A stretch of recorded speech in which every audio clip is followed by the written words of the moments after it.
whoever newly joins, and even to some of the experienced who are doing some cross-functional people, I have given some training. So I just wanted to understand if you are very new to Salesforce or you already have some idea, so that we can take the session accordingly going forward as well. So yeah, Sunil, can you please go ahead?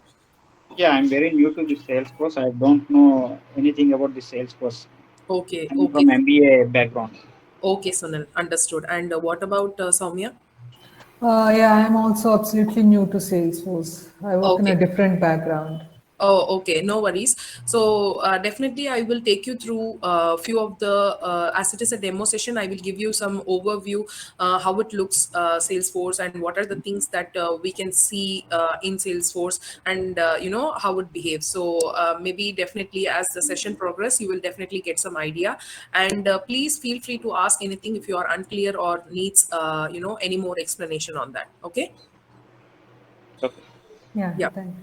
Okay, sure. So, Salesforce is most popular CRM nowadays. Every business users or end users, customers started to use Salesforce. There are reasons why they started using Salesforce. It is because low cost, low risk, and everything is cloud based. You don't need to have you don't need to maintain any servers. You don't need to worry about any upgrades. On that perspective, everything is cloud based. And how it behaves is like you just need to purchase an environment from Salesforce. That's the only thing that you will be doing, and everything is maintained by Salesforce. You don't need to worry anything about it. So that they will set up everything for you, and some on the top you will be doing some of the configurations and customizations according to your projects or business requirements. That is where everyone prefers Salesforce, and where it is headquartered is San Francisco. And this is just a introduction where it was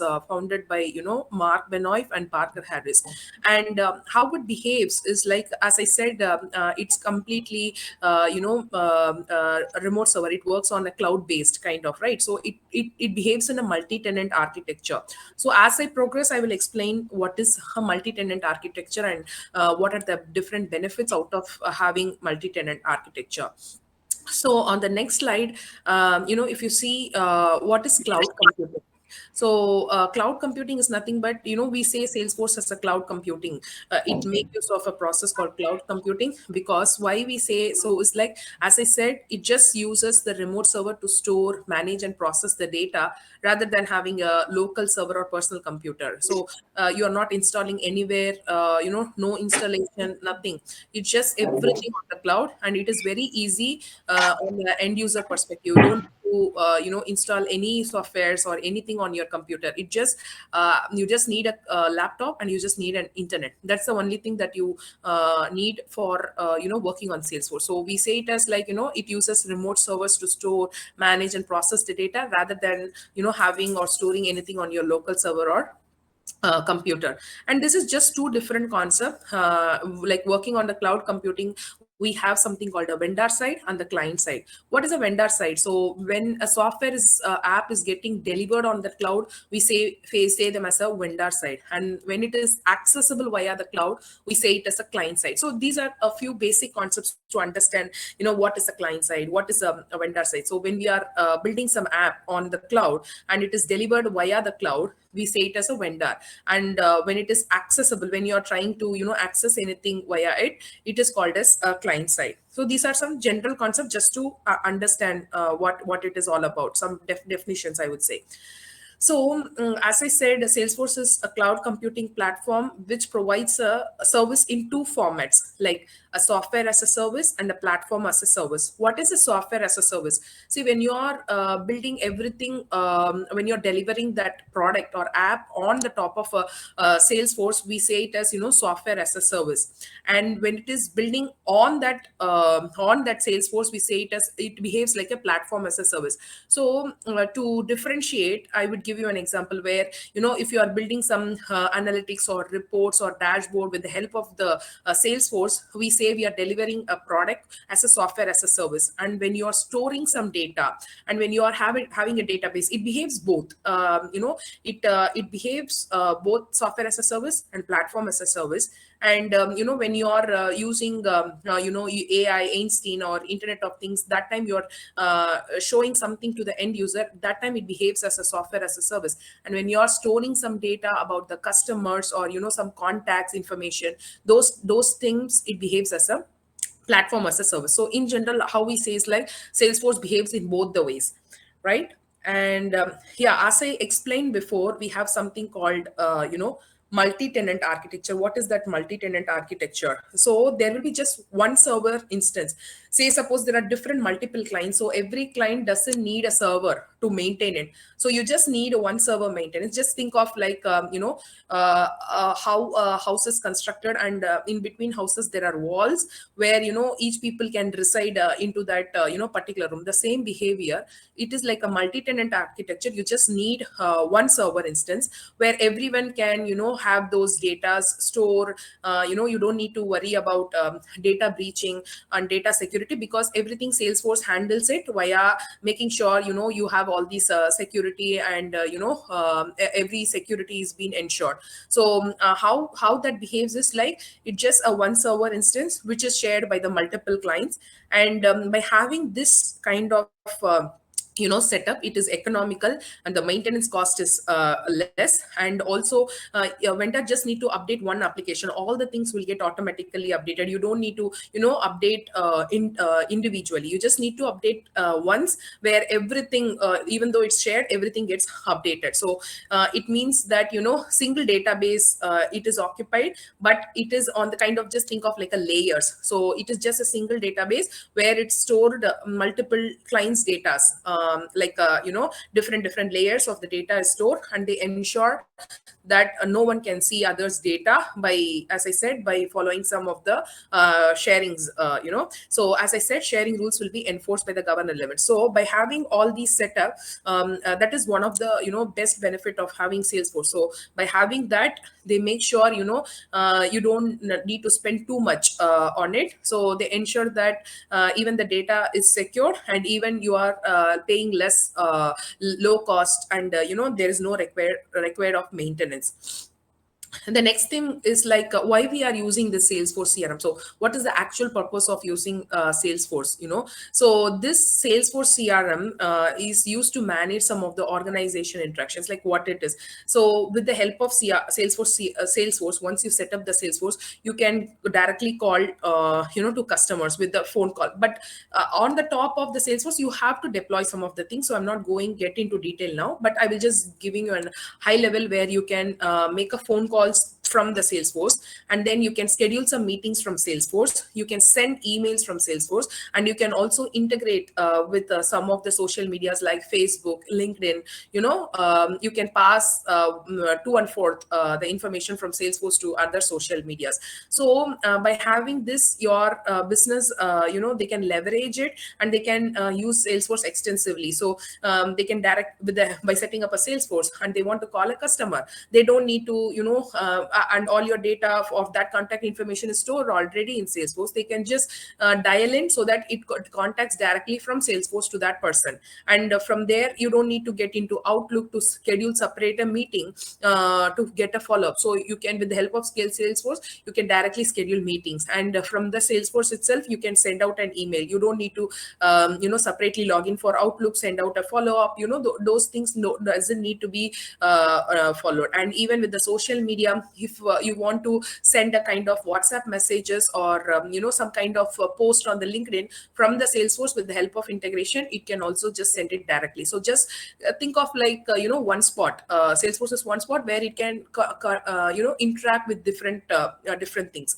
And with the customers and prospects pertaining to sales, marketing, service support, which means where are these Salesforce actually have is usage. So the salespeople can use it. That is what I was mentioning here, that salespeople can use it, the service people can use it, the marketing people can use it. So as we slowly progress, we will understand what does it mean by salespeople, service people, and marketing people. So these are our imagine like these are our target users, where they will be using Salesforce to do all the above actions I was mentioning before. So on the next slide, if you can see, these are the different products or services offered by Salesforce. So if you see here, they offer Sales Cloud. Everything is on, imagine everything is on the same platform. So you don't need to, Sales Cloud is not something different. Service Cloud is not something different. Everything is on the same platform, and everything you access is different apps. Like imagine on your phone, you just have a single device, that is a Salesforce. And on that device, you have Instagram, you have LinkedIn, everything, right? Imagine that way, where you will have Sales Cloud, Service Cloud, the Marketing Cloud. That's how it's been designed. It's like apps that you need to click on. So what are the different products or services offered? I would say they offer sales, service, marketing, analytics, community, app, commerce, IoT, health. So in this, the most commonly used from the globally customers are sales app is used, service app is used, the marketing one is used. Nowadays people started using community and also even commerce, and they can also have the health apps that's getting used as well, which is nothing but for the hospitals and the patient's record, and how the doctor's consultation, everything can be handled with the help of Salesforce health product as well. So these are some of the products or services offered by the Salesforce. And next, coming to editions. So like imagine that you will have different types of edition.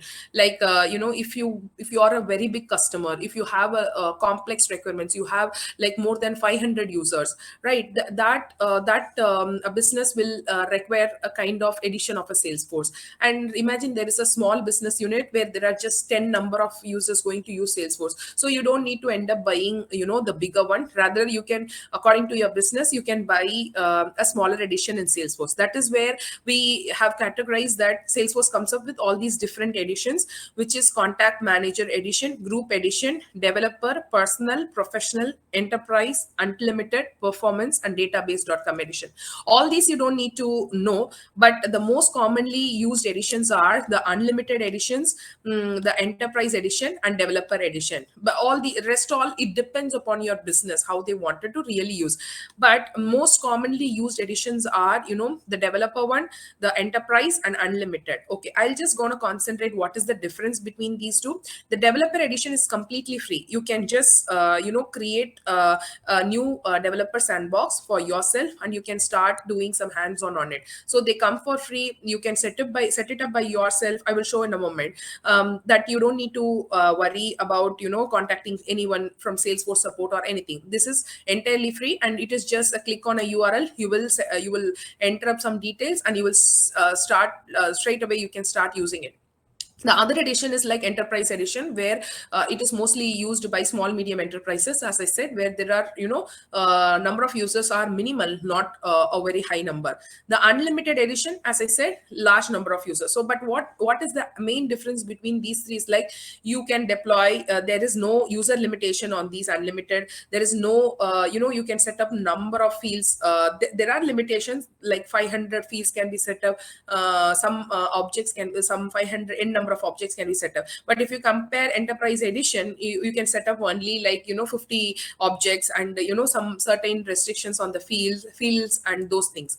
By objects, fields, I will give you through and explain what does it mean, right? And is also with the number of users that you can set up. So these are the only differences that we have with these types of edition, right? And then what actually Salesforce does, say suppose you have now set up, you got your Salesforce environment. Now the next thing that we come across is like, are we going to have some business process in place where we want to letting the business or end users start using it? So we always define in two different ways, like declarative or programmatic. What does it mean is like declarative is nothing but a configuration which is just a point and click. So you don't need to know any code. This part here, it comes for as an admin, where you just need to know some of the basic things, which is mostly point and click, but you need to understand some of the concept. Then you can just be a full-time admin, where I will tell you what are the things that comes under the declarative method. The other method is a programmatic, where you are a full-fledged developer, where you want to understand some of the concepts of Apex. That is the language that we use, like similar to Java, or those are the things. So you need to know some coding. So this one takes a part of a developer role, and this one needs to part of an admin. To start your career, you should excel first in admin, and then slowly when you progress, you will also definitely cover this as a developer side. So on this side, I will tell you what are the basic things that comes under it. So you should know how to create an application. Application is nothing but you have to, for everything is like straightforward, user friendly, where it will guide you how to create an apps. So slowly when we progress, we can create all these things. So on the configuration side, what we will be doing is like how to create an application, how to create a tabs under it, how we are creating the page layouts, record types, all these workflows, validation, assignment, objects. Maybe now it will be difficult to understand what are all these means, but when we progress, definitely we can understand all this.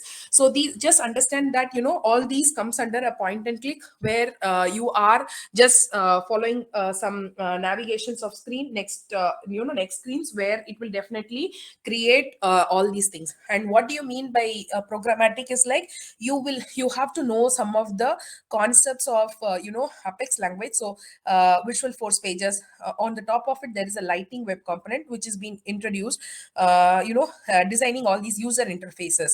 So you have the visual force page, you have some visual force controllers, Apex website, web services API. Web services is nothing but if you want to integrate Salesforce to another system like SAP system or Oracle or .NET, then in that instance, you should know some of the web services, how to, receive the data from the third party system, or how to send the data to the third party system. So all these cover under the programmatic, which, you can develop on top of whatever been provided on Salesforce, so that you can, if there is a complex business requirement, you can build all this. And with the help of already provided things, you can just use point and click, where you can also automate some of your business process through this one.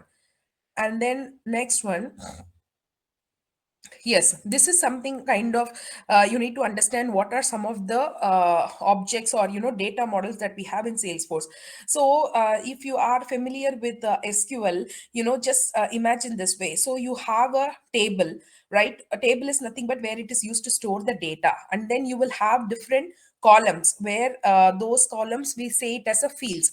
So you want to store some of the data, then you need an object where you are going to store those data, and on that object you need to segregate about that information. Say, suppose, let me give you an example. So imagine I am a contact. I am a contact, so my name comes, my data will be stored on the contact, and about my information, what is my first name, what is my last name, what is my designation, what is my job title. So those terms, we call it as field on that object. So that is why we differentiate objects and fields in Salesforce. And in that object also, we differentiate into two different types. One, it is a standard object, another one, it is a custom object. What is the difference is, standard objects are provided by Salesforce itself, so you don't need to create anything. But custom object, when we go for a custom object, is when you don't suffice with any of these standard object that's been provided, we go for a custom object where we create that custom object. So say, suppose you want to leverage your business based on the requirements they provide, we create a custom object. Just have this idea. So there are two different things as a standard object and custom objects. All these objects that's been mentioned are these are standard objects. So I'll explain you. So the sales object, so also it pertains to either sales people can use it, or service people can use it. I will tell you where all the things that comes. So sales objects, we say, the account, contact, opportunities, leads, campaigns, and other related objects.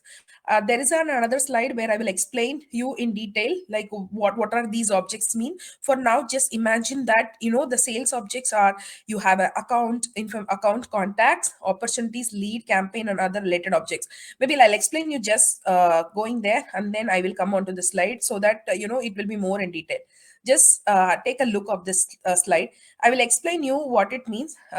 Just imagine that in a day-to-day life, there is a new product getting launched. So what they do, they deploy a store, or anywhere they will say that there is a campaign getting run to launch that new product. So you will visit visit that place to know about that product, right? So let's assume that a new product has been launched, so I just gonna visit it. So those are the campaigns. So they are advertising about that product. So they use of a campaign, and they will have these campaign members. So assume that we are all registering for that new product launch. So they will have all them as the campaign members. Now understand, after they are advertising about this product, after they have registered about the different users that are visiting their store, the next thing comes into picture is lead. What does it lead means? So imagine that they are showing an interest to that product, like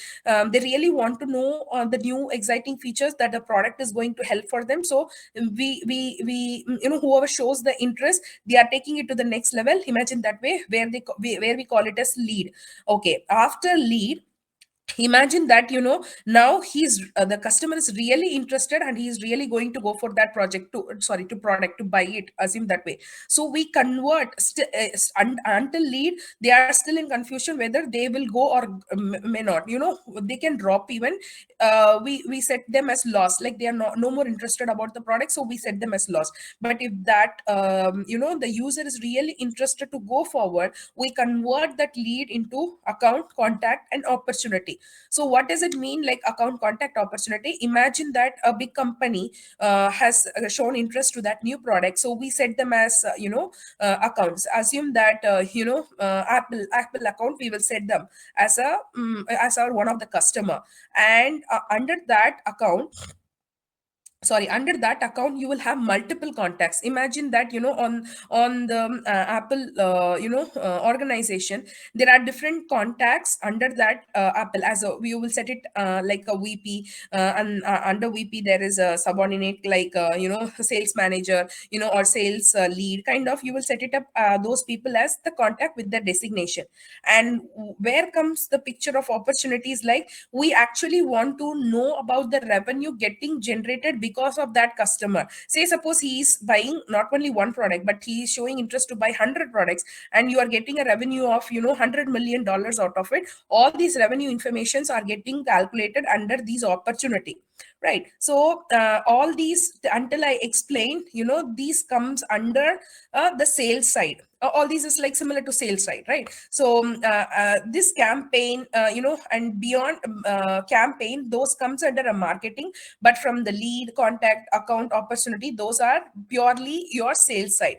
And now understand that when it comes for the service side, it's like, let's assume they got the product, they are happy with that, but after several years they are facing some issues out of that product, where they really want to get some help from the team member whoever sold that product. So we have something called case, where they can raise any of the incident that they are having a problem, or they need some maintenance, or they need some service out of it. So that is where they will create some case and reach out to the customer support team.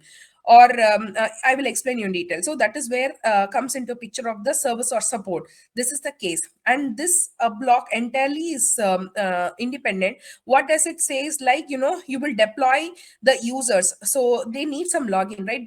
They also the customers also want to log in and see their information. So we deploy those users, and under that user, you set up a profile and role for them.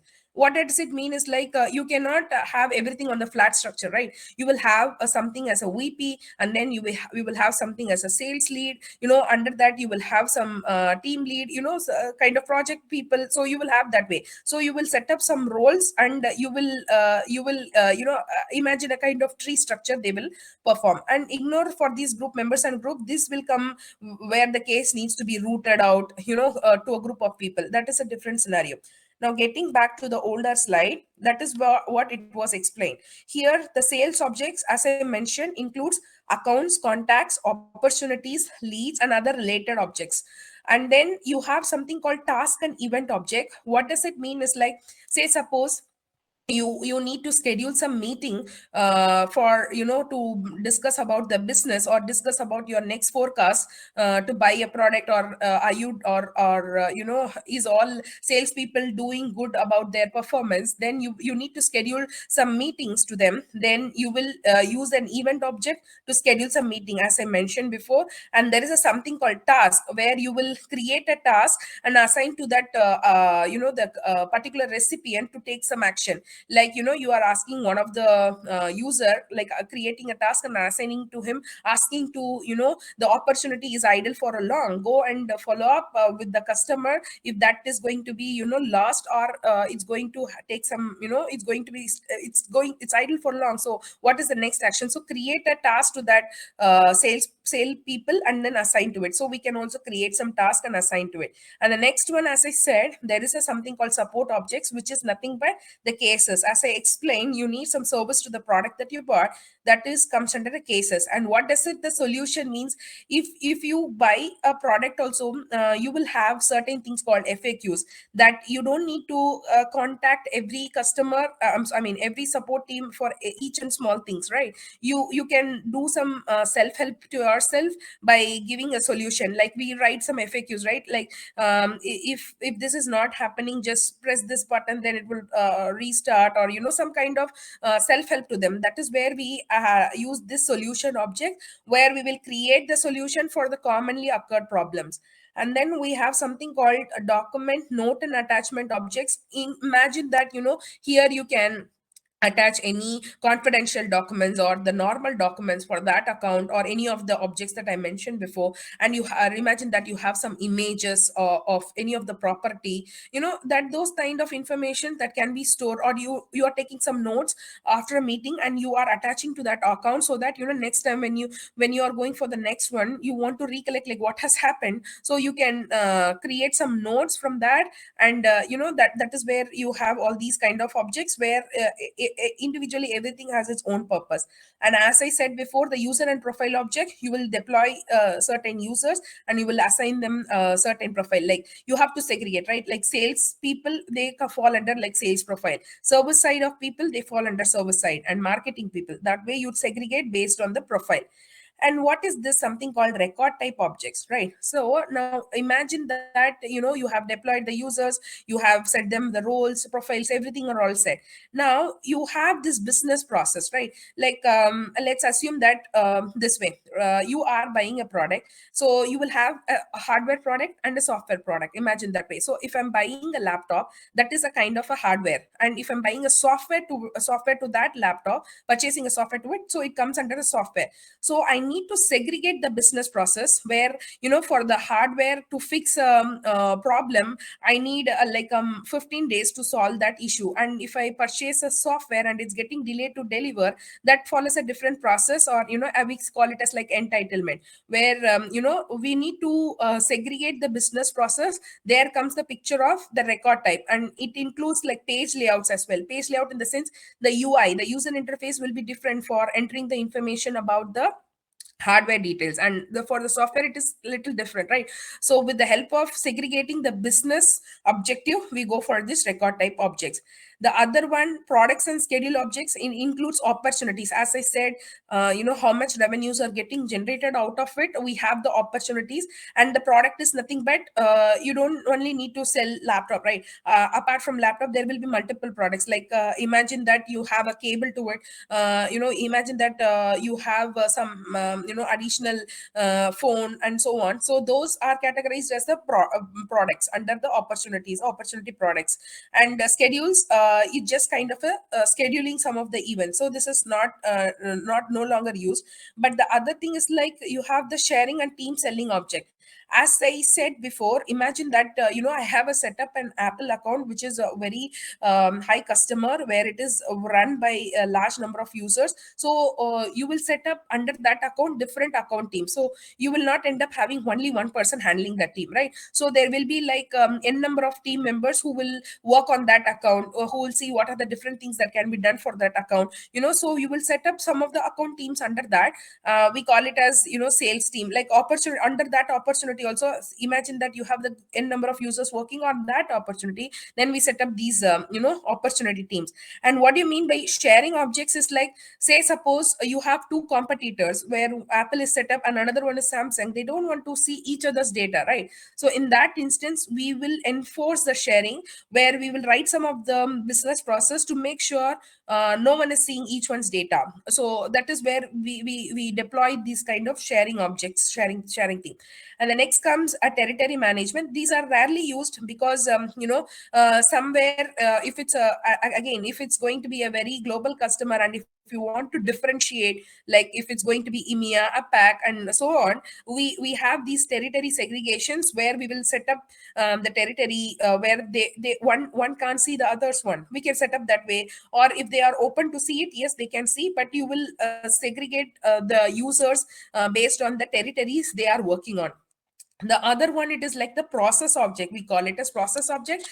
This is just general term. What does it mean is like, it includes approval or workflow. I will give an example. Say suppose you want to send out an email once the opportunity is now one in the sense like, I have won that opportunity, I got the benefit or revenue out of it. Now I want to send out an email to my team members saying that this opportunity is one. So in that instance, I will use some of these automation process where I will write some logic saying that now if this opportunity is one, please send out an email to these recipients. So that there comes, these are the process related objects. The other thing is like approval process.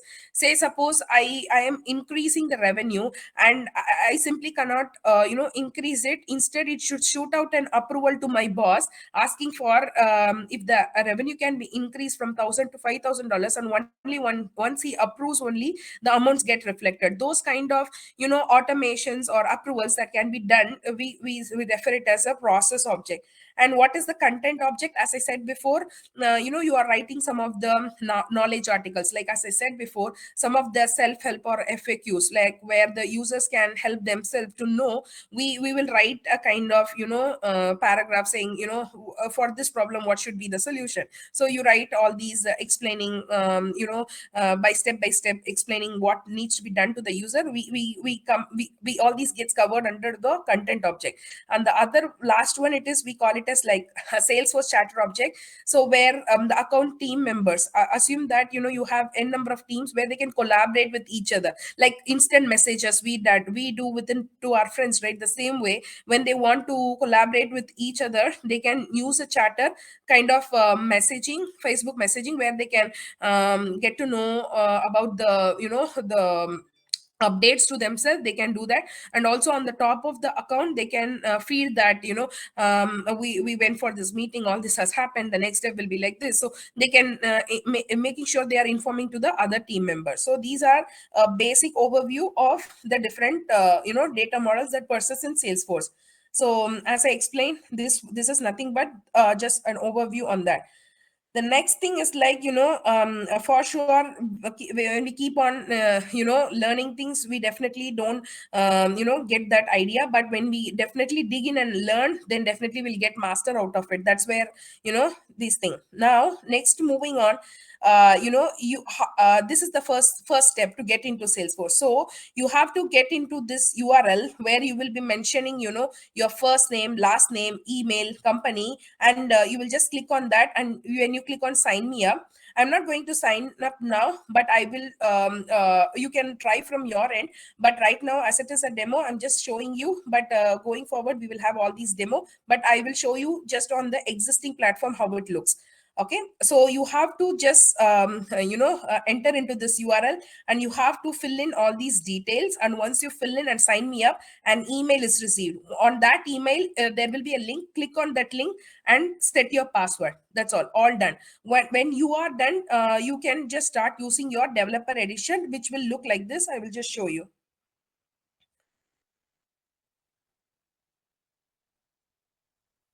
So after I set up, right, this is how it looks, where give me a moment. Are you able to see, right?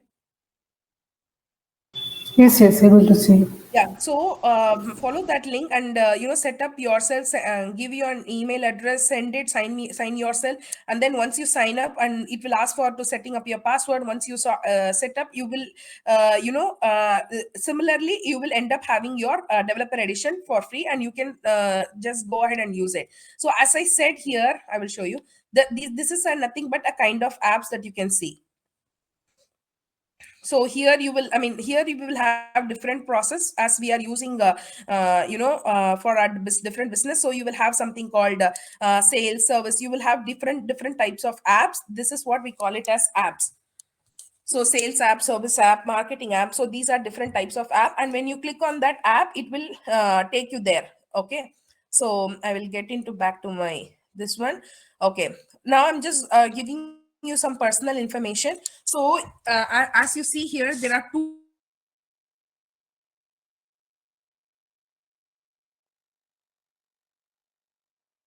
So this is one app which is called as Madam, you're not audible, madam. I think we lost her audio. Yes, I also. Benajit, it is it is not audible, Benajit.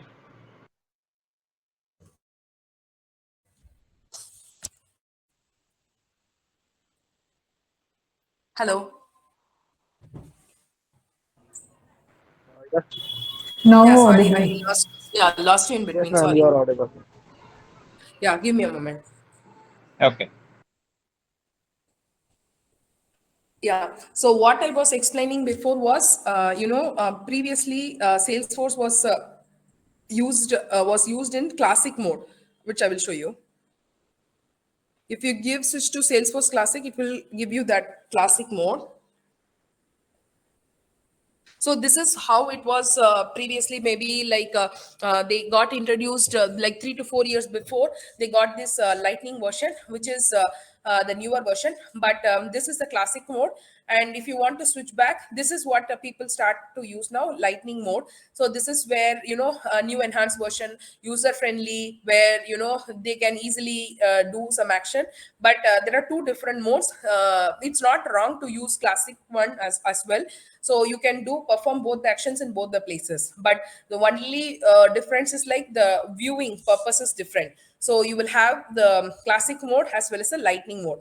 So I will just show you like some basic things here. If I click on like profile, I will set up some of my details here, and some of the setups, if I want to see, I'll show you. From here, if I click on setup, I can create some object. So how will I create, give me a minute, how will I create an object is, I will go here, object manager. As I explained before, object manager is nothing but creating an object to store the data. So if you see here, you have the create button. I'm not going to create, but I'll show you. So after I create, right, it will be like this, where it's a custom object, as I said, and I will enter the name of that object. So this is how it looks. And if I hover to it, you will have all these fields. These fields, as I said, it's like a segregation of the data stored onto that object. So here again, if I click on this new field, it will show you what type of fields. That is what it will explain. This one you just understand about, like where to access the setup. This is where I showed you. So where to access the setup is from here. You can see the setup, right? Wait, next slide is about, yeah, this one. So object tabs is nothing but, you saw some of these object tabs, like see here, this home is an object tab, this object manager is an these are the tabs. But if you want to see accounts, contacts, I will show you.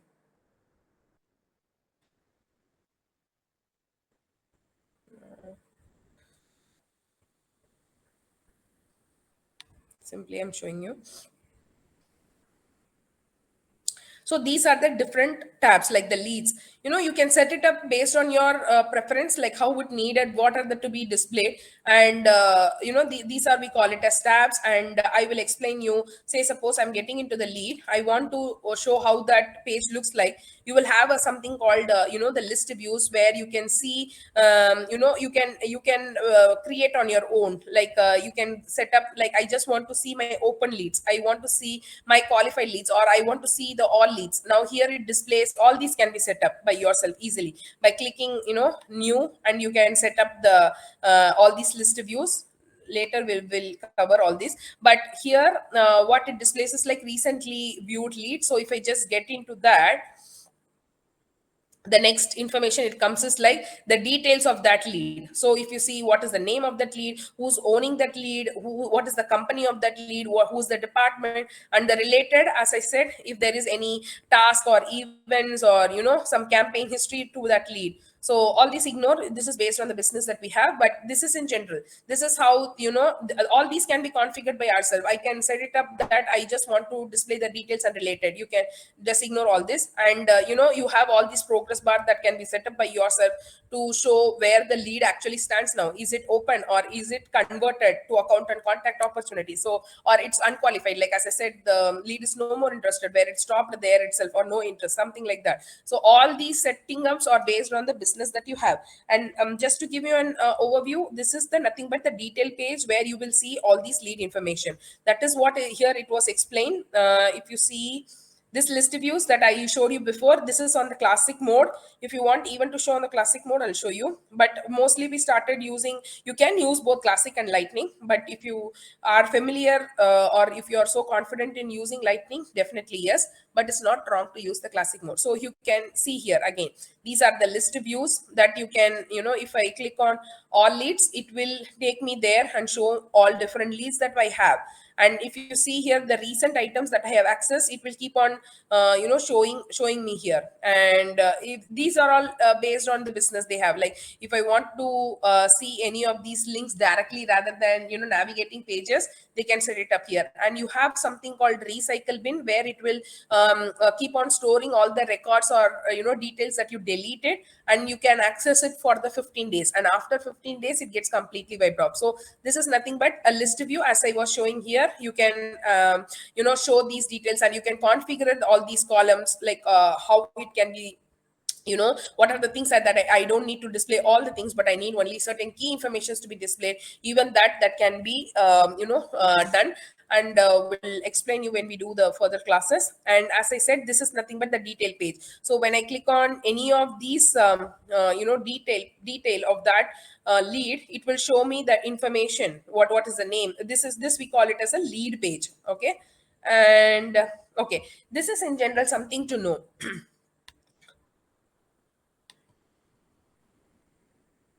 Okay, so see, every record every record that I show here, right, this is one of the record. And if I want to open another record, just see this URL. You have got some IDs out of it, right? So every record has a unique ID. So it's not only on the lead, even for the account, if you take, there will be different IDs. All these we call it as record IDs, and all these record IDs are unique ones.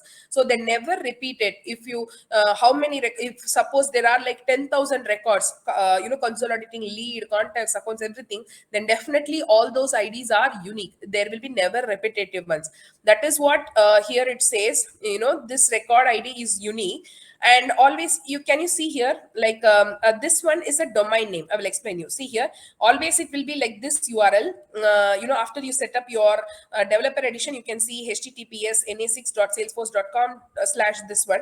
This is nothing but your record ID, and this na6 is nothing but your, if you are in EMEA, we are in APAC region, right? So we have a different code, and if you are in USA, we have this different code. So all these, and apart from that, you can set up your domain name as well. Domain name in the sense, whatever your business runs. If it's an Apple, they will set it up as like https.apple.salesforce.com, or if it is like Samsung and they want their domain name to be displayed, they can set it up that way. And as I said before, this is nothing but your record ID, and it will be either 15 or 18 digit ID. And here the first 3 characters represent which object. Say if it is 00Q, we call it as lead. And if you want to see contacts, it will come like 003. So if you click on any of these contacts, You can see starting with an ID 003, then so on. See here 003, so on. So if I click on accounts, we rename it as company. So if I click on this one,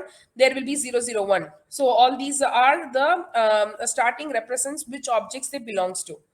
Okay, see here 001, something like that. So all these are nothing but your record IDs. And as I explained you before, this is nothing but the setup screen.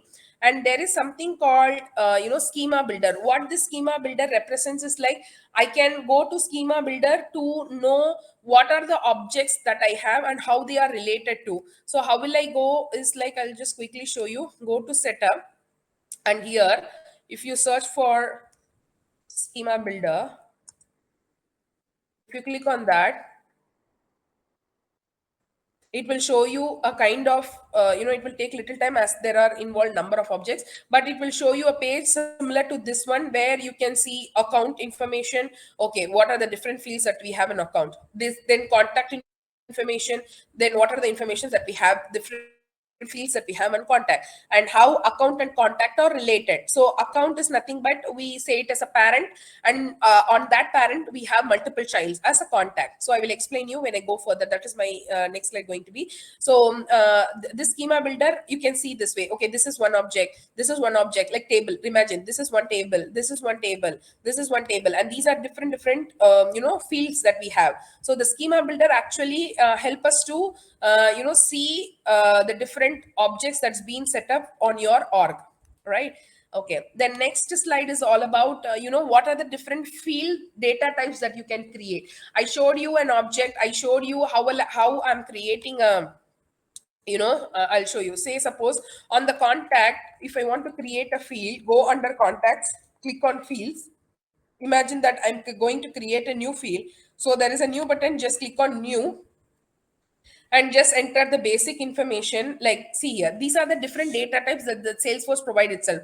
So if you want it to be an auto number, like it gets auto generated. So 001, 002, 003, whenever you are creating a contact record, it will auto populate like auto number or that way. Formula, I'll explain you. It will calculate different fields. And if you want to, like say, suppose there is a value 10 on one field, there's a value 20 on another field, and on that formula, I want it as like 30, then I will write a formula where adding those two fields, I want to display that field, something similar. And you have a roll-up summary. When we go in detail, I will explain all these ones.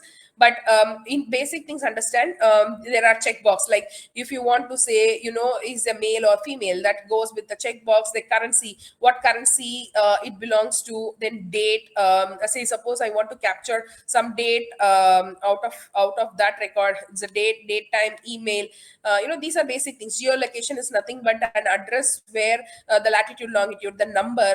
If I want to store 1 to 3 or 4, 5, 6 number, if I want to store the percentage like 10%, 30, then I go for the data type percent. If I want to store the phone information, phone, pick list. Like if I want to select a kind of imagine the pick list and all we have seen on many user interface, right? Like if I want to select yes or no from it, kind of pick list from it. Then multi-select is like if I want to select 2 or 3 options from the multi-select, you'll just click on 1 or 2, and then you can select 2 or 3 options from that, not just one option from that.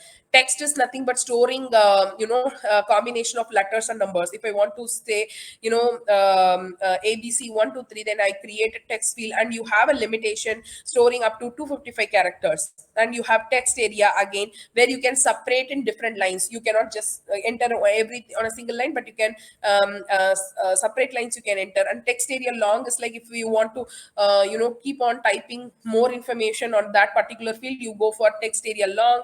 You have text area rich is nothing but you can format the text, like bolding it or highlighting with underlining it. Those things can be done with the text area rich. And text encrypted is nothing but if you don't want to show that information to the end users, you can encrypt it, where if you see all our card numbers, it will display xxx and just the last 4 numbers or 3 numbers. That is how we go for the text encryption.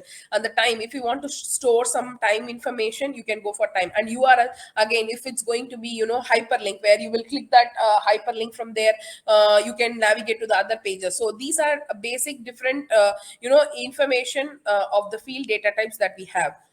And progressing to the next one, as I was explaining, I was saying something like a parent child. What does that actually mean? So we have two main important relationships in Salesforce. One, it is a lookup relationship, and another one is a master detail relationship. So this is again a parent child. Imagine that one parent and multiple child. So the same concept is applied to the lookup and master. But what is the difference is like these are loosely coupled and these are tightly coupled. What does it mean? So imagine that if there is a parent record, A record, and under that parent record there are three child records, A1, A2, A3. So when I delete the parent, all the child also get deleted. So if I delete A, under it, A1, A2, A3 also gets deleted. So that is why we call them and they are tightly coupled. This one is loosely coupled. Say the same scenario, there is a record, underneath there are like three child records. So if I delete the parent record, they go parentless, but they will never get they are not getting deleted, right? So we call them as a loosely coupled. So here the child field values may be optional. You can give that parent or you can leave it. That is why we say child field value may be optional. Child field value is always required. So if there is a parent, if there is a child on the master record, master detail relationship, definitely there will be a parent record. So we say child field value is required. As I said before, no cascade delete. Here cascade delete. Cascade delete, as I said before, when you delete the parent, all the child will also get deleted. But here it's not the scenario. Other thing is like independent ownership and sharing. It's inherited ownership and sharing. That means it's like say suppose I am having the master record A, and I have three child records A1, A2, A3. There is another different master detail, B1, B2, B3. Now how this sharing works is like whatever I have given sharing rules that this is private. Like I will go in detail when we go for sharing, like private in the sense I don't want to see each other's record. Public, we say they can see each other, but they cannot edit any other's information. Public read or write is nothing but they can see it as well as they can edit others' information. That is when we go for sharing things, you can understand. But in general, understand that you have private, public read only, and public read or write. Why I was getting into this is like we have something called inherited ownership and sharing. So whatever sharing that we have implemented on the parent, the same sharing will be followed by the child. They don't go for a separate sharing. That is why we call it as inherited ownership and sharing. And whoever owns that master record will also own those child records. You cannot have a different owner of that record. But here it's a different scenario. Everything is opposite for the lookup relationship. And here we have 25 lookup relationships. You can set it up per child. And here two master detail relationships per detail object only can be set up. So these are just general definitions, just have some basic concepts on it. And this can be multi-level deep. And but here if you see, if a master is a standard object, I differentiate it, right? If it's standard objects, two additional sub details can go, and if it's a custom object, three additional sub details can go. So what does it mean by going for multi-level deep is like, say I have a lookup relationship. From that child, I can create another lookup relationship. That child can be a parent, and another object could be a child. So in that way, I can go up to multi-level deep. But here, if you have set up one master as account, I'm using it, I can only have two child to it. Like to account, there will be account team, and another assume that account contact role, something like that. I can just go on the two levels. But if it's a custom object, I can go up to three levels. Okay, there is another relationship which we call it as self relationship. To its own, it's creating a lookup relationship to the same object. Let's assume it this way. This is a best example. So you are setting up a user.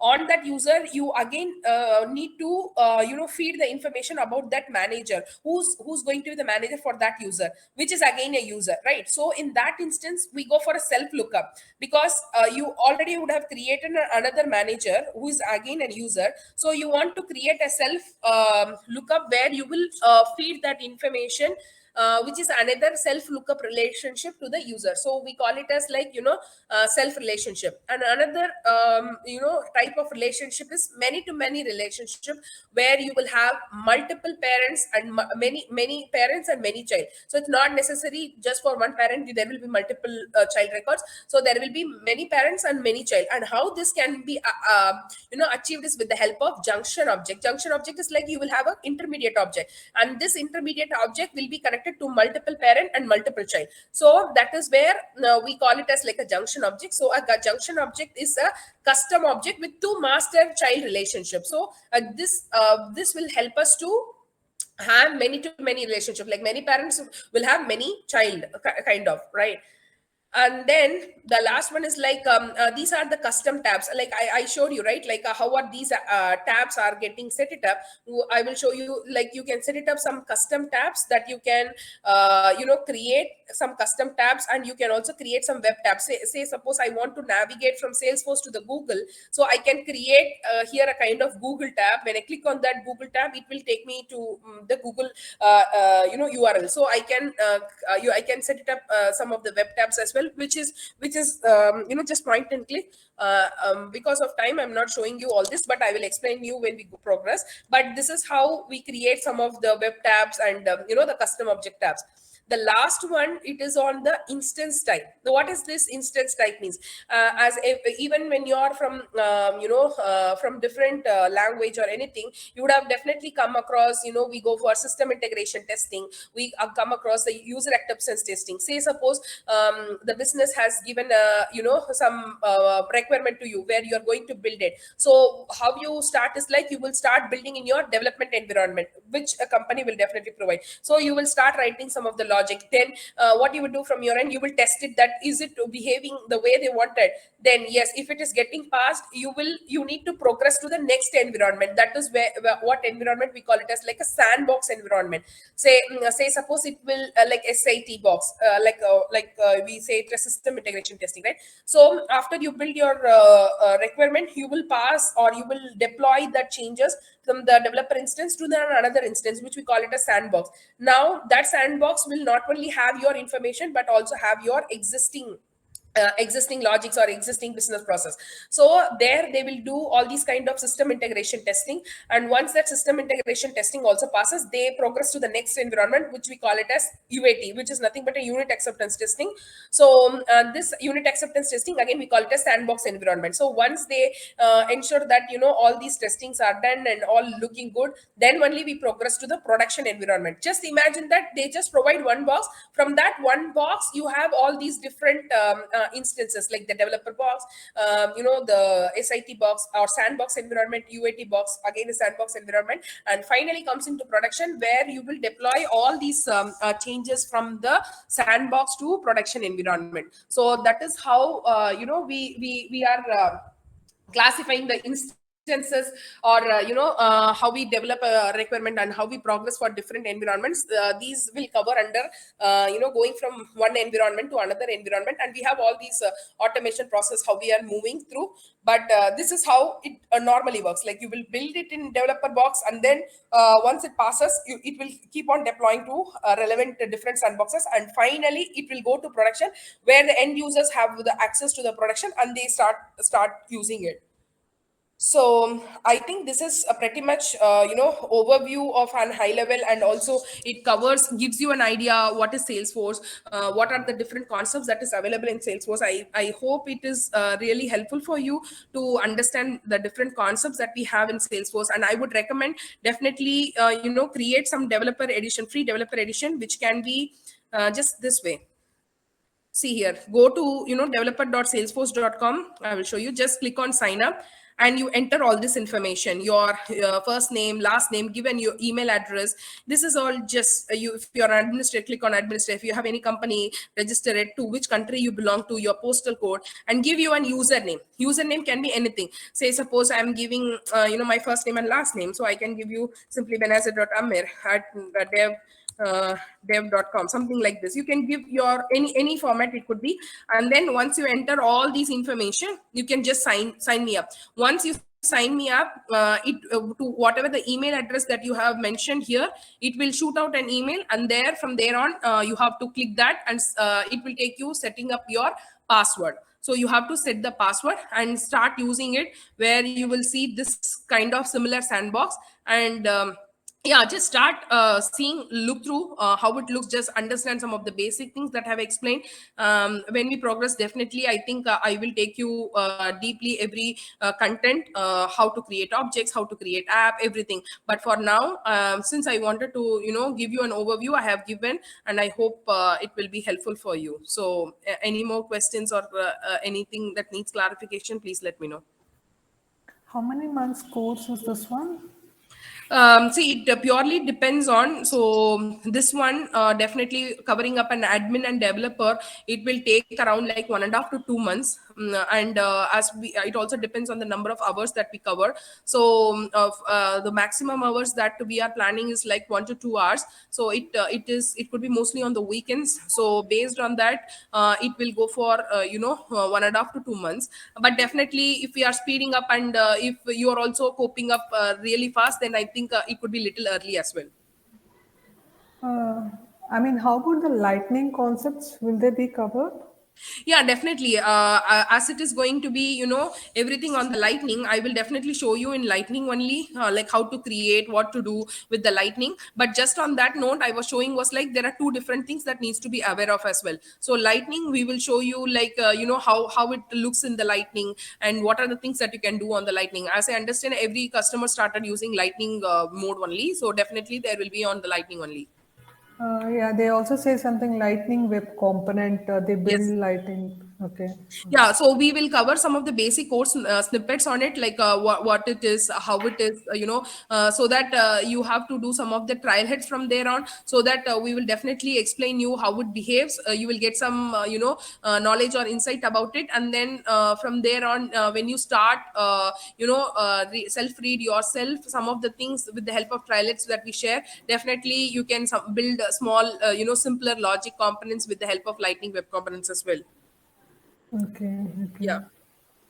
And do we have like a weekday course? Like, I'm just looking for a weekday course. Sure, that can be, we have to discuss with our counselor. So definitely we are flexible, but need to understand based on the candidates, every other's candidates availability, we'll definitely sort it out. Somi, I will tell you the complete detail. Okay, Okay. Okay. don't Yeah. worry about that. Yeah. Yeah. Ma'am, tell me about this certifications. Yeah, that's a good question. So, see, as soon as you come to know about Salesforce, when you get some, I would definitely recommend you all to take the admin certificate as a start. Definitely, when you are knowing some of the basic things like objects, tabs, record types, page layouts, when we start progressing, also when we create, when we do some hands-on, definitely, I think I would recommend you all after this course finish to take an admin certificate, so that it's an adding a feather to your cap, so it will definitely help you in future as well.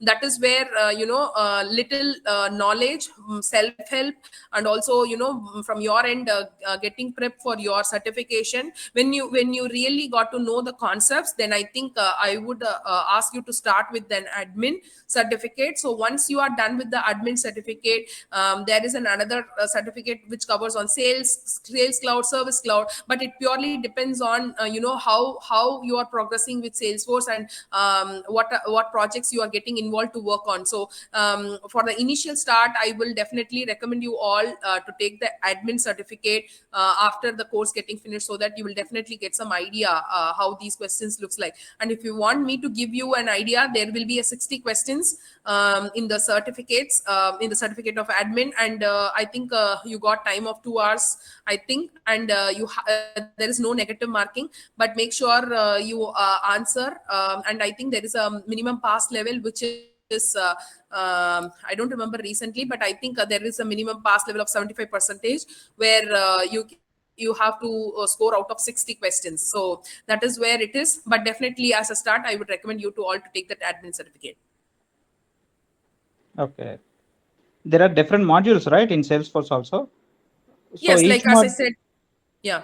Tell me. Yeah. So each module we are having different certifications, right? Yes, as I said, there is a sales certificate, service cloud certificate, there is a marketing cloud certificate. It all depends also on the projects that you work on. So for me and all, if you ask me, so when I finished the admin certificate, I got a chance to work completely on the sales cloud. So I was got to know more on the leads, contact, the concepts that I was explaining. So that way, I was I was able to know about the sales cloud part as well. Then you need some hands-on, like start working for some of the projects they deploy, and then you will get for sales knowledge. And then after you are familiar with sales cloud, the next thing will be the target on the service cloud.